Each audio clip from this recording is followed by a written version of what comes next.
Okey cikgu, berkenaan dengan transistor. Okey, berkenaan dengan transistor, first contoh ni saya tunjuk yang basic dulu Okey, kalau cikgu refer pada nota yang saya buat tu, okey, ini adalah contoh transistor NPN sebab direction dia keluar. Okey, kalau dia PNP, kita akan nampak dia masuk ke dalam. Kalau kita buat bulatan kan, kenapa kita kata PNP? PNP masuk kelas kan, bila masuk kelas PNP maksudnya dia masuk, kalau keluar dia jadi NPN. Itu salah satu idea lah. Okay, so kita dah tahu dia adalah NPN. So cikgu boleh nampak kat sini N, sini pun N. Okay, kalau disambung dengan dry cell, cikgu perasan sini N, so N type. Bila N type, of course dia adalah negatif. So, sambungan dekat sini mesti dekat negatif dry cell. Kalau kita dapat PNP, so P kat sini ni akan jadi positif dry cell. Itu salah satu keyword. So, kita boleh tahu reason dia kita guna NPN because dia forward bias. So, kita nampak aliran current dia. So, yang ni kita nama emitter flow, emitter current flow. Ini kita namakan sebagai base current flow. Kalau bahagian atas ni kita namakan sebagai collector current flow. Okay, itu satu. Okay. Dalam bahagian transistor, saya suka guna kaedah yang ni untuk memahami sifat dan juga dia punya apa? Resistance dia. Okay. Biasa saya akan guna simple graph. Ni saya belajar dengan seorang kawan lah.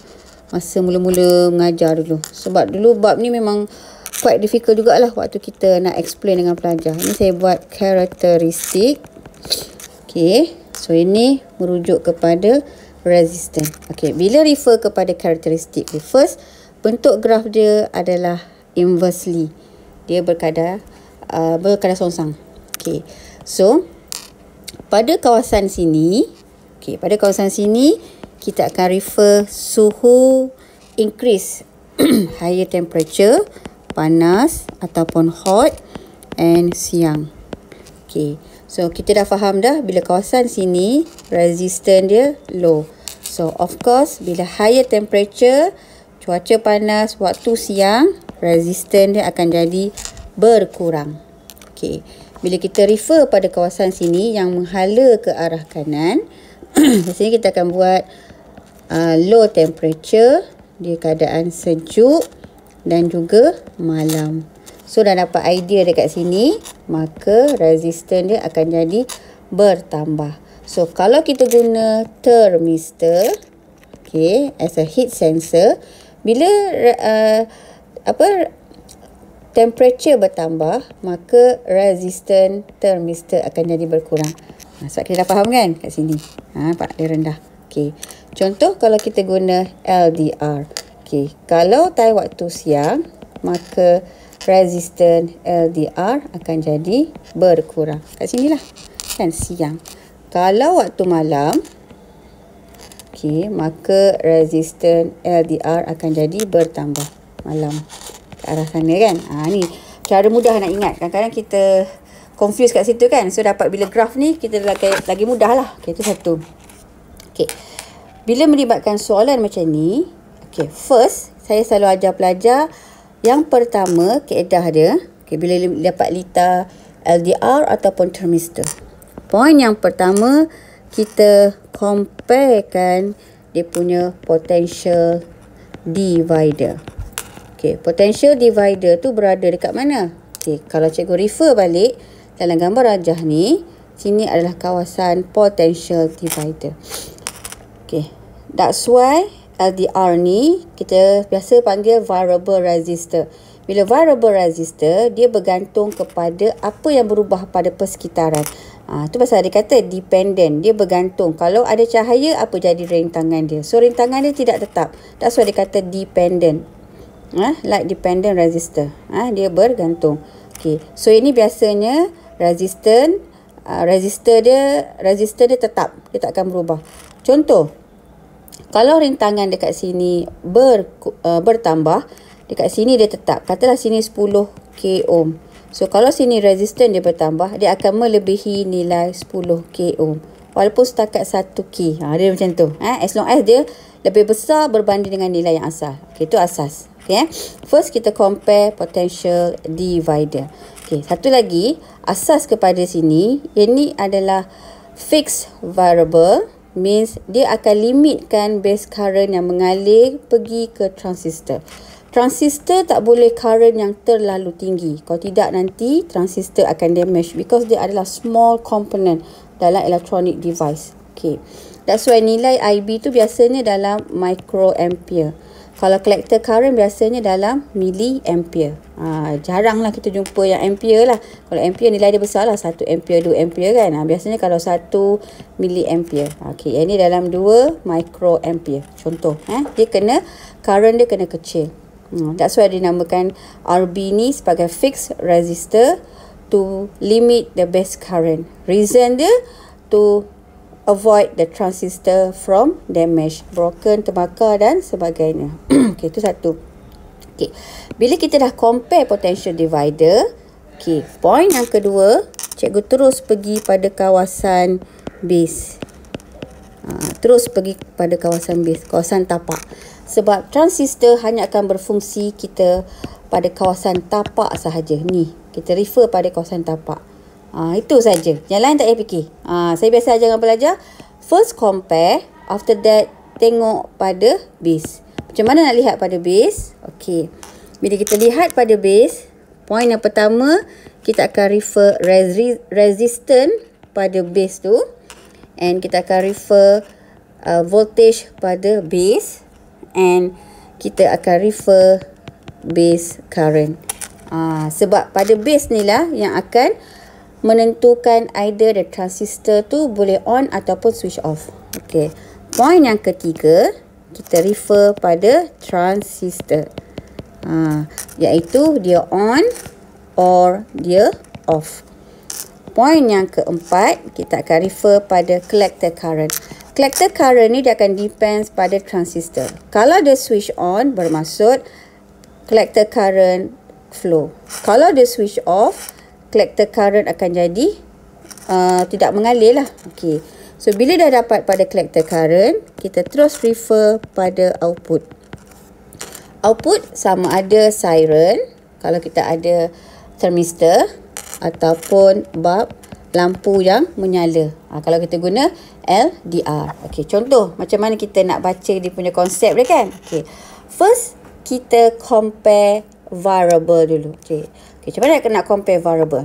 Okay. Point yang pertama, cikgu nampak ke gambar bulan ni? Okay. At night. Okay.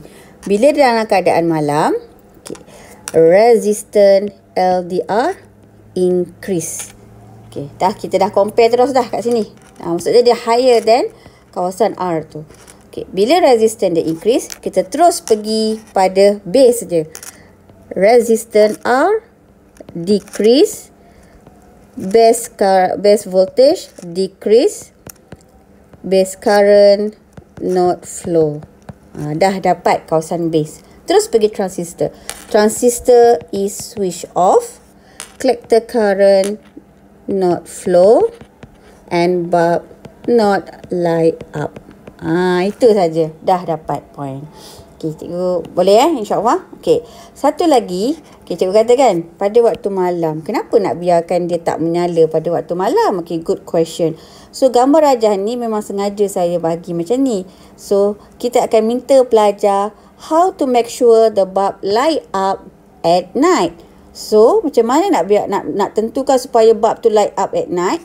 Means pelajar kena modify lah. Because soalan ni biasa akan ditanya dalam modification. So, kita modify. Replace ataupun change the position LDR dekat bawah and R tu dekat atas. Tu maksud dia. Kita tukar position sahaja. Contoh, okay, katakanlah saya dah tukar LDR dekat sini Saya dah tukar LDR dekat sini. Okay, so yang ni saya padam ni, dia bukan LDR Okay, kita letak LDR tu dekat bawah.